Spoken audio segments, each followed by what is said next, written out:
Bonjour à tous. Alors vous savez, il se passe beaucoup de choses, je reçois beaucoup de messages, beaucoup de mails, beaucoup de gens m'écrivent. Et je voudrais vous lire le message de Patricia, 49 ans, qui m'écrit et qui me dit: «Je me décide enfin à vous écrire, Corinne. J'ai écouté toutes vos vidéos, je vous remercie d'être la belle personne que vous êtes.» Bah, écoutez, merci Patricia. Vous m'avez aidé à comprendre mon histoire et depuis peu, grâce à vous, mon fils et moi vivons presque en autonomie. Il manque encore quelques arrangements au niveau électricité et eau, mais ça avance bien. Pour ce faire, j'ai vendu ma voiture et j'ai racheté une vieille voiture pour les petits trajets au quotidien. Alors, pour tout ça, un immense merci. Elle dit: «Je suis née en 72, ma maman, à l'époque, comme toutes les mamans, restait 8 jours à la maternité et dit-elle: "Je ne suis jamais rentrée avec mes parents. J'ai été placée directement en famille d'accueil parce qu'à cette époque, mon père était architecte à son compte et il connaissait une perte importante de chiffre d'affaires. Comme mes parents avaient des dettes et que je suis née avec une malformation cardiaque, eh bien, ils ont estimé qu'ils ne pouvaient pas me prendre en charge et qu'il me fallait me protéger et m'opérer. J'ai donc fait pas mal d'allers-retours entre famille d'accueil et foyer parce que quand mes parents étaient convoqués à la DAS et le juge, à l'époque, je devais aller en foyer. La famille d'accueil, 16 années de torture. J'ai tout connu. Je n'étais qu'une bonne, j'étais battue tellement fort que je me demande encore comment mon corps d'enfant a tenu le coup. Je me revois la tête en sang et la dame de cette famille d'accueil en train de m'appuyer sur la tête avec des compresses pour arrêter les saignements. Ce monsieur de cette famille d'accueil buvait. Quand il rentrait, il se vengeait sur moi. Il me disait: "Tu n'es pas notre sang. Retourne d'où tu viens, sale race." Il m'a violée dès l'âge de 8 ans jusqu'à mes 16 ans, l'âge où je me suis enfuie. Il m'enfermait dans la cave, m'attachait à un radiateur, et j'ai fait pendant de longues années des cauchemars de cette cave qui me faisait si peur. Il y faisait si noir, il y avait un soupirail, seule petite lumière, et dans mes cauchemars, je rêvais que je tentais de m'enfuir par cette minuscule fenêtre. Dans cette famille, j'étais extrêmement malheureuse. Pourtant, j'adorais l'école, mon refuge. J'avais toujours peur de rentrer comme les autres élèves, contents de leur journée se finisse pour rentrer chez eux. J'avais jamais le droit de regarder la télé, je mangeais toujours à la place de la table qui permettait que je sois dos à la télé. Je devais nettoyer toute la maison, faire les lessives, le repassage. Je n'ai eu aucune enfance. Cette famille avait 8 enfants à eux. Pour la plupart, ils étaient déjà partis faire leur vie, et la dame d'accueil était assistante maternelle, alors je devais l'aider à s'occuper des enfants qui étaient là pour la journée, les emmener à l'école avec moi. J'ai été comme une petite maman, très jeune, avec beaucoup de responsabilités. J'avais 2 ou 3 gamins à m'occuper avant d'aller même aller les chercher à l'école, dès que je sortais moi-même de l'école. Un jour, en allant à l'école, une voiture s'est arrêtée, un homme à l'intérieur m'a demandé où j'allais. J'avais 8 ans. Je lui ai répondu: à l'école. Il m'a dit: bah viens, monte, je t'emmène. J'ai pris peur. Je me suis mise à courir comme jamais j'avais couru, à en perdre haleine. Arrivée tremblante et essoufflée, la maîtresse me demande ce qu'il m'arrive. Je lui explique et directement elle appelle les gendarmes qui m'ont interrogé. Ce monsieur était recherché depuis longtemps, il avait déjà été interpellé pour d'autres enfants. Heureusement, j'étais grande dans ma tête, sinon je pense que ce jour-là j'aurais été fichue. Étant donné que j'étais sous contrôle de la DAS, une assistante sociale bien sûr passait tous les 3 mois, voir mes bulletins de notes, faire le point comme elle disait. Mais cette conne appelait pour dire qu'elle venait et donc n'est jamais venue à l'improviste. Bien sûr, les voisins m'entendaient pleurer, hurler, mais jamais un seul n'a bougé. On vivait dans une maison mitoyenne où les murs étaient comme des papiers de cigarette, donc ils ont forcément entendu mes appels au secours. Alors le jour de la visite de la centre sociale, le rangement, le ménage, tout était parfait, les petits gâteaux attendaient sur la plage, et la table et le petit café. J'avais envie de lui hurler: "Sors-moi de là, aide-moi", mais je ne pouvais pas. Je savais qu'une raclée m'attendait. Un jour, l'assistante sociale a demandé à voir ma chambre. Triste chambre. Vieux lit, vieille armoire, vieille chaise et une pauvre table. Je n'avais pas de jouets, pas de Noël, pas d'anniversaire, pas de vêtements neufs. Je récupérais tous les vieux vêtements des enfants et des chaussures. J'ai donc connu toutes les humiliations de l'école, parce que jamais je n'ai été à la mode. J'avais ne droit qu'à un bain par semaine, dans une eau crasseuse, parce que je ne pouvais utiliser que l'eau qu'ils avaient déjà utilisée. Le samedi jour du bain, pour tous, je passais en dernier, dans une eau froide, crasseuse. À l'école, je n'étais pas très propre. Mes cheveux étaient gras, pleins de pellicules. Bien sûr, tout le monde se moquait de moi. J'en reviens à cette assistante sociale. Pardonnez-moi, je monte ma page. Un jour, je ne sais pour quelle raison, elle monte voir ma chambre à l'étage, parle avec moi quelques minutes. Une fois l'assistante sociale repartie, le monsieur de la famille d'accueil me dit: "Qu'est-ce que tu lui as raconté, sale petite pute?"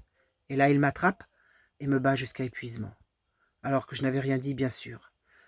mais il avait peur que je le dénonce. Pour me battre, il utilisait soit le martinet, soit les couverts en bois, soit sa ceinture, côté crochet, soit une trique, ce qu'il appelait la trique, c'était comme une sorte de bambou qu'il avait trouvé. Et là, sur le corps, ça brûlait terriblement. Bref, tout ce qu'il trouvait sous sa main était bon pour me battre. Ce jour-là, je ne sais pas ce qu'il m'a pris. J'avais 16 ans. Je me suis mise à courir et à prendre la porte d'entrée. Je me suis mis au milieu de la rue et je lui ai dit « Viens, viens me chercher. Allez, viens, je t'attends, connard. » Mais quelque temps après, je suis rentré dans la maison. Je savais que pour le connard, je morflerais, mais c'était plus grave. Quelque temps plus tard, je suis rentré dans la maison. Je savais que pour le connard... Pardon, excusez-moi. Le lendemain, en rentrant de l'école, celui-ci m'attend sur le perron. Je me dis « Mon Dieu, que se passe-t-il » Ma prof d'espagnol l'a appelé pour lui dire que je trichais. Au devoir, j'avais eu 20 sur 20. Je ne comprenais pas puisque j'avais toujours eu d'excellentes notes dans cette matière. Ce soir-là, j'ai encore pris une de ces raclées mémorables. Le lendemain, je devais aller en salle de colle pour refaire un autre devoir sous surveillance. J'obtiens évidemment la même note. Je vais donc voir ma prof d'espagnol et je lui dis « Vous appelez pour dire que j'ai triché, alors que vous connaissez mon excellent travail en espagnol. Qu'est-ce qui vous a pris? Vous appelez sans connaître toutes les conséquences derrière. » Elle m'a dit « Je suis désolée. Effectivement, j'ai bien fait une erreur. » Je lui ai dit « Alors rappelez-le. Rappelez-le pour lui dire que j'ai réussi votre devoir aujourd'hui et leur dire que vous avez fait une erreur. Et regardez-moi bien, parce que c'est la dernière fois que vous me voyez. » Et là, je suis parti, je suis rentré chez moi. La nuit suivante, je suis parti pour toujours. J'avais seulement 16 ans. Je suis parti avec un bout de brioche, un change et rien d'autre. J'ai marché toute la nuit. J'ai fait du stop et j'ai fini dans une grande ville à 50 km de chez moi. J'ai crevé de faim, j'ai dormi dehors, j'ai dormi dans des gares, mais j'ai aussi eu la chance de rencontrer des belles personnes qui m'ont aidé. Je me suis mise à fumer, ça me donnait une certaine assurance, et je me croyais plus forte la clope au bec. Mais je ne me suis jamais prostituée ni tombée dans la drogue. Puis un jour, j'ai rencontré une belle âme qui m'a proposé une place dans un foyer de jeunes travailleurs. Cette personne était éducatrice de terrain, alors qu'elle, elle est restée la seule à être mon amie dans mon cœur à jamais. J'ai trouvé mon premier petit boulot et bien sûr, dans quoi je travaillais? Dans les foyers d'enfants placés par la DAS. J'avais un super contact avec les enfants. Mon Dieu, comme je les comprenais. J'avais été opéré du cœur à l'âge de 7 ans. J'avais passé un mois à l'hôpital Necker, un mois en maison de repos au Château des Côtes qui existe toujours. Tous les enfants opérés du cœur vont là. J'ai passé les plus beaux moments de mon enfance durant ces 2 mois parce qu'on prenait soin de moi et que j'avais des amis. Ensuite, bien sûr, j'ai vécu 2 ans dans la rue, puis les années ont passé. J'ai rencontré le père de mon fils. Mon fils est né précoce, QI 159. Autant dire que les soucis ont commencé très tôt. Test de QI demandé par l'école et le RASED. Comme dirait mon fils, ça nous fait une belle jambe. À 9 mois, je décide de le mettre une matinée par semaine à la garderie pour me libérer du temps, pour qu'il se familiarise aussi avec d'autres enfants.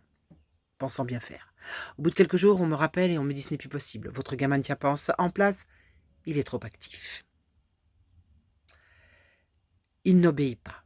Il touche à tout. On a beau lui donner des tapes sur les mains, il revient quand même ouvrir les placards alors qu'il sait qu'il n'a pas le droit. 9 mois. Il ne marche pas encore, il rampe.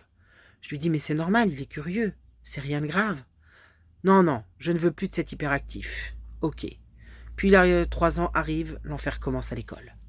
Au bout d'une semaine, mon fils fait tout le tour de l'école. Il commence déjà à s'ennuyer et tous les jours quand je viens le chercher, la maîtresse me dit d'attendre pour me parler. Toutes les années de maternelle, je les ai passées comme ça. Je voyais tous les parents prendre leur enfant à la porte et partir sans être interpellés. Mais moi, je devais toujours attendre parce que la maîtresse avait toujours un truc à me dire. Puis en dernière année de maternelle, elle me demande de faire un test de QI. Elle me dit « Votre fils a quelque chose de différent, venez voir. » J'ai accroché une feuille au tableau. Je demande aux enfants de me dire où se trouve le carré, le rond et le triangle. Et votre fils a répondu « Il y a 2 triangles. » Alors que, bien sûr, tous n'en voyaient qu'un. Je lui demande de montrer ce triangle. Et là, elle me montre un triangle formé par un écornement de la feuille. Et elle me dit « La raison, ça forme un triangle. Et regardez les dessins des enfants. » Je leur ai demandé de me dessiner l'école. Mais votre fils, lui, a absolument tout dessiné dans les moindres détails, jusqu'à une petite plante dans la classe et même le vase de l'autre côté. Il n'a rien oublié. Ok. Et puis, il se faisait engueuler parce qu'il ne connaissait pas ses couleurs. Et oui, daltonien. En petite section, la maîtresse me montrait ses constructions de Lego qu'elle n'avait encore jamais vues à cet âge. Toute la maternelle, il n'allait que le matin parce qu'il ne tenait pas une journée entière. Il sortait de la classe sans arrêt et se promenait dans l'école, connaissait chaque recoin de la cave. Par contre, il n'avait pas de copain, n'a jamais été invité à un anniversaire, alors que lui invitait tous ses camarades. Il n'a jamais fait de sortie au zoo ou autre, on me disait il est ingérable. Puis la primaire, et là, tout bascule. Il fera 1 mois au CP, et en rentrant, il me dit: «La maître m'a tellement secoué que j'en ai perdu mes chaussures». Mon fils savait déjà lire et écrire depuis la maternelle. Il ne tenait pas en classe. J'ai demandé un rendez-vous avec la maîtresse, la directrice et le maître l'a rattrapé. Il était exaspéré. Il l'a secoué violemment et il en avait perdu ses chaussures. Le maître a eu une mise à pied de 15 jours. J'ai fini le CP à la maison. C1, je tente une nouvelle école, mais 2 semaines plus tard, on m'appelle, on me demande de venir le chercher. J'arrive dans la classe, je vois tous les enfants assis par deux, à leur bureau, cahier ouvert à la bonne page. Mon fils sur une table au fond, en train de faire des petits bouts de papier avec son cahier. Il m'a regardé. Je me suis effondrée. J'ai pris mon fils et je suis partie. En sortant de l'école, j'ai pleuré toutes les larmes de mon corps, parce que ce jour-là, j'ai vu dans le regard de mon fils: «Sors-moi de là, maman, je suis malheureux». Il avait le regard vide, tellement triste. J'avais encore jamais vu un regard comme celui-ci, et j'ai compris qu'il n'était pas à sa place à l'école. De là, bien sûr, convocation par les RASED, qui comprennent le directeur de l'école, les professeurs, l'inspecteur académique, les psys scolaires, l'infirmier et bien sûr des parents. Je ne saurais dire le nombre de réunions qu'on s'est tapées, le nombre de reproches que j'ai reçus. Mais cette année-là, mon fils a tenté de se suicider. Il voulait se pendre. En me disant: «Je ne suis qu'une merde, je n'arrive pas à faire comme les autres, je veux mourir». Alors bien sûr, centre médico-psychiatrique, mais cette même année, je tombe encore assez malade, je perds 20 kilos, je n'étais plus que l'ombre de moi-même. Je faisais des crises de panique, je ne sortais à personne. Je pensais mourir de malaise, je ne tenais plus debout. Physiquement, j'étais là, mais mon corps et mon esprit étaient séparés. Mon ex-mari me traitait de folle, de malade mentale, et pour me remercier de mes bons et loyaux services, il m'enfonçait plus bas que terre. J'ai tenu bon pour mon fils. Le médecin m'a mis sous antidépresseurs, anxiolytiques, depuis j'ai pris 30 kilos. Je suis une boule, j'ai toujours faim, toujours envie de sucre. J'ai tenté de les arrêter à plusieurs reprises, mais dès que je m'arrête, tous les symptômes reviennent, puissance 10. 15 ans que je bouffe ces merdes. Pour mon fils, j'ai refusé qu'il les prenne, surtout à son âge. Alors le psy m'a dit: «On va l'interner». Et là, bien sûr, je suis convoquée à l'hôpital psychiatrique et ils m'expliquent qu'ils vont interner mon fils pour commencer 1 mois. Et pendant ce mois, que je n'aurai pas le droit de le voir, parce que je serai trop fusionnelle. Et on me dit: «Il faut qu'il se détache de vous». Quoi? Comment? Mais mon fils a 8 ans, il a besoin de sa mère. Il est hors de question. À l'hôpital, j'ai cru être dans un vol au-dessus d'un nid de coucou. On ferme les portes à clé, derrière vous, avec des couloirs interminables, et on voit des enfants aux vitres avec des barreaux. L'enfer. 5 heures, j'ai passé 5 heures à lutter pied à pied pour que mon fils ne soit pas interné là-dedans. Je savais que c'était le faire mourir, que le laisser là, le psy ne voulait pas que je reparte avec lui. Les portes étaient toutes fermées à clé. J'ai cru être en prison, je me sentais prise au piège et je ne pouvais pas m'enfuir. Mais je n'ai rien lâché. J'ai prétexté à aller fumer une clope. Ils m'ont ouvert, mais mon fils devait rester à l'intérieur. Et là, j'ai dit non, surtout pas. J'étais sûre que jamais je ne pourrais re-rentrer. Au bout de 5 heures, par épuisement, je suppose, la journée finissant, le psy me dit: «Ok, vous rentrez avec votre fils, mais signez une décharge et je vous signale». Pas de souci, monsieur, signalez-moi. Le lendemain, j'avais déjà une assistante sociale chez moi qui fouillait partout, jusque dans le frigo, et qui a pu voir que j'étais pas malade, que mon fils avait tout ce qu'il lui fallait, même pour manger, dis donc, incroyable. Elle me dit: «Vous ne prenez pas soin de sa santé. Vous avez refusé tous les traitements pour son bien-être. Bla, bla, bla. Donc je ferai mon rapport en ce sens». Et je dis: «Oui, et alors, quelle est la suite?» Elle me lâche: «Eh bien, on verra bien. Allez voir les enfants en famille d'accueil, madame. Allez les voir, mais à l'improviste. Surtout.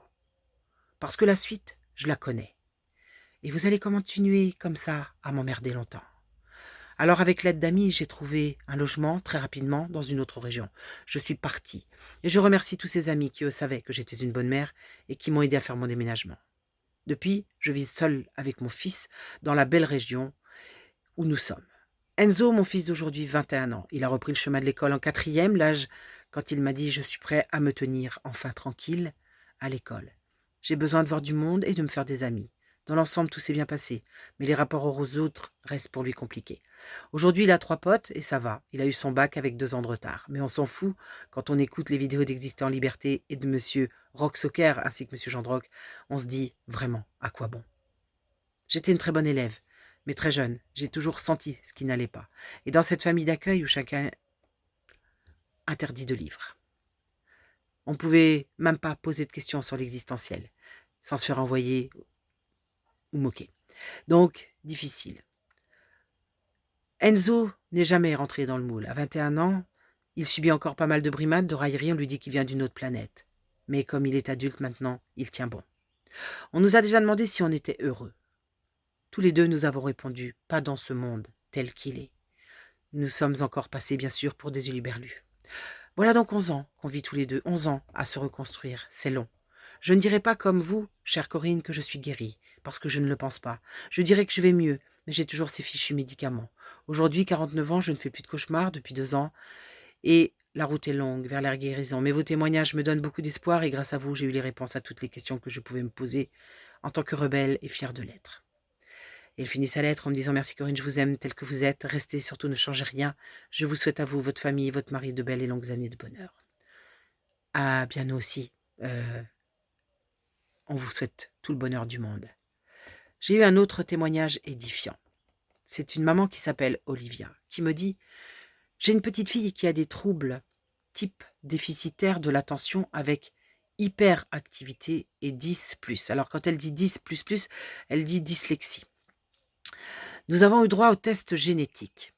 Puisqu'aucune anomalie n'a été détectée à ce stade, le généticien nous a proposé le Whole Exome. C'est l'examen qui pousse les recherches sur la totalité des gènes.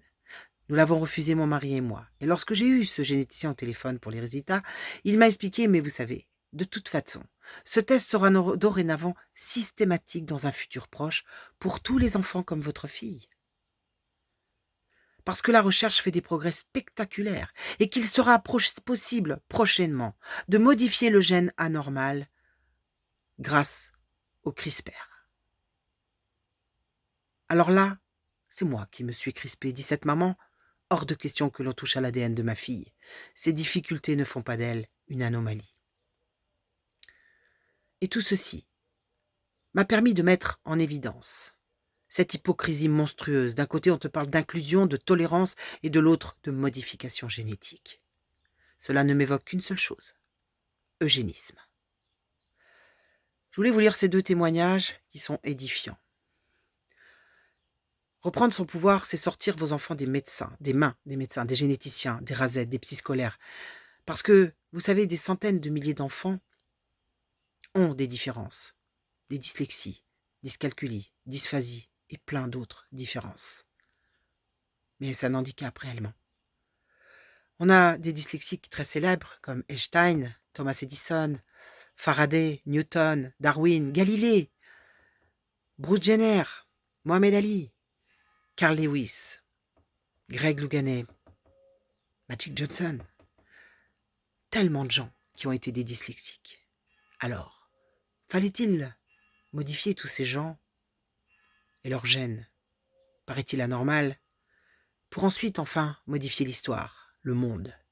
Est-ce le but? Est-ce le but? On doit tous rentrer dans leur moule scolaire, leur moule scientifique, leur moule médical, les médicaments et tout le reste. Je vous rappelle que la France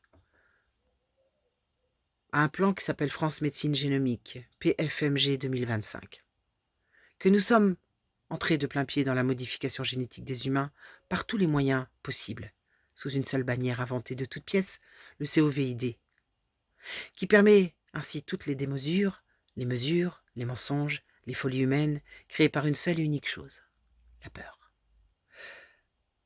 Désormais, grâce au nouveau ciseau CRISPR, cette nouvelle technique du CRISPR-Cas9, qui permet la modification de l'ADN de toute cellule, a été rendue accessible aux équipes scientifiques depuis sa mise au point en 2012. Cette technique est un outil génie génétique très simple, très peu coûteux, facile d'utilisation. Il permet d'agir directement sur l'ADN, tout type de cellules, végétales, animales, humaines, et cette technologie fonctionne comme des ciseaux capables de cliver l'ADN, c'est-à-dire de le séparer couche par couche, comme des ciseaux qui couperaient couche après couche pour changer et recombiner. C'est-à-dire ainsi, il est possible de modifier n'importe quel gène. L'expression des gènes, de les allumer, de les éteindre, de les changer, de les réparer, de les enlever, de les modifier. Alors aujourd'hui, plus personne ne peut ignorer leur but, qui est de nous mettre sous contrôle. Bien sûr, tout ceci n'est pas récent. C'est arrivé jour après jour, année après année, siècle après siècle, petit à petit. D'abord, nous sommes dans une planète prison. Ensuite, on a fait du formatage par l'école, rendu d'ailleurs obligatoire dès l'âge de 3 ans. On a fait travailler les mamans pour leur dire maintenant, sortez, laissez vos enfants à des étrangers, ils s'occuperont très bien d'eux. Gagnez votre vie parce que vous paierez des impôts. Et comme ça, nous, on s'occupera de vos enfants. On s'occupera de les faire penser ce qu'on veut qu'ils pensent, de leur faire manger ce qu'on veut qu'ils mangent. Et puis, on vous apposera des choses pour que vous puissiez avoir accès à tout ça. Puis, on va augmenter tous les prix, on va vous mettre des taux, des crédits, et vous ne vous en sortirez jamais. Et vous ne pourrez plus faire autrement que de nous abandonner votre enfant à l'État sauveur. Tous ces pseudo savants, scientifiques, chercheurs sont devenus fous, depuis toujours. Comme par exemple l'expérience de Kola Super Deep Boreal qu'ils ont creusé un trou géant dans la Terre avec un objectif de 15 000 mètres de profondeur. 15 kilomètres donc de profondeur. Un trou artificiel le plus profond du monde, avec une profondeur exacte de 12 262 mètres en Russie, dans la péninsule du Kola. Le forage de ce gigantesque trou a démarré en 70 et il s'est fait terminer en 1989.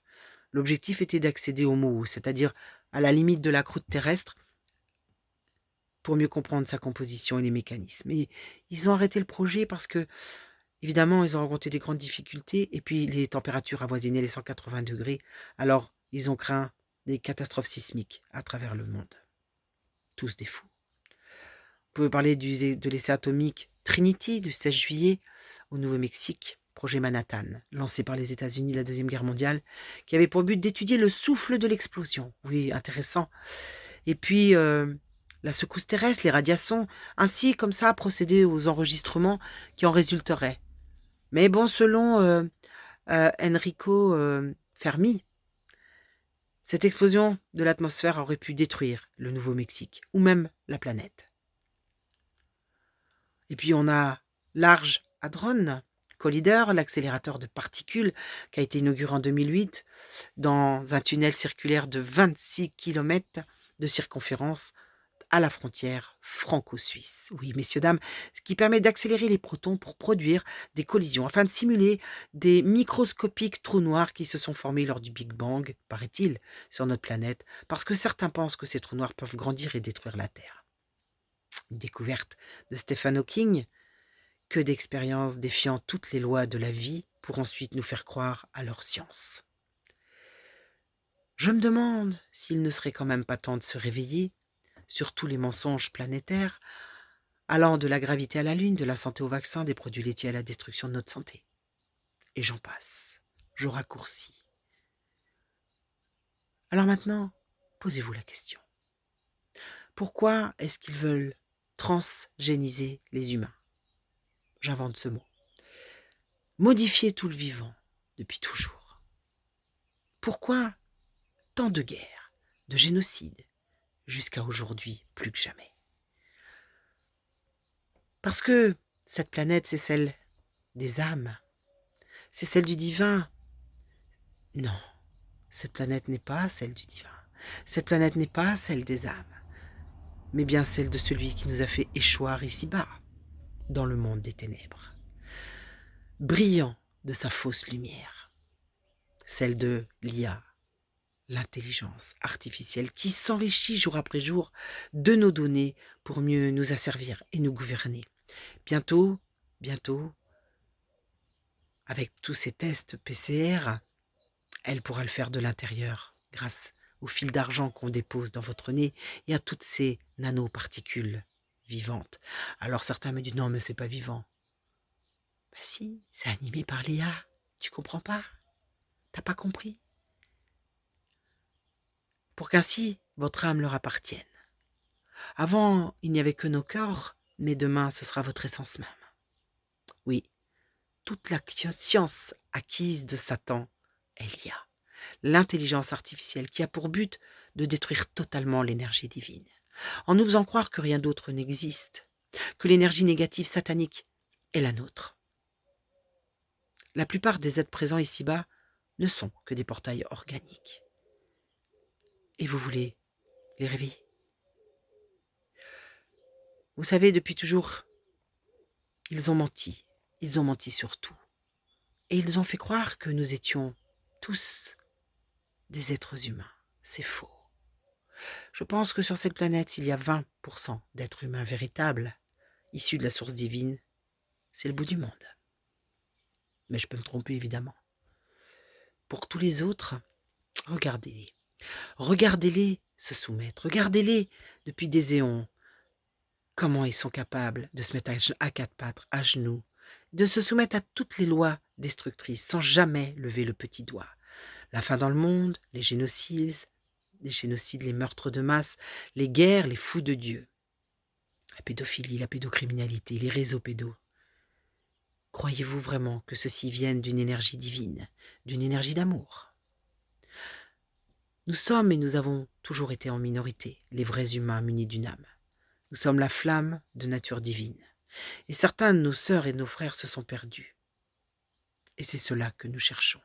C'est cela que nous devons rallumer, parce qu'ils se sont perdus vie après vie de mensonges terrestres, de corruption et de maltraitance.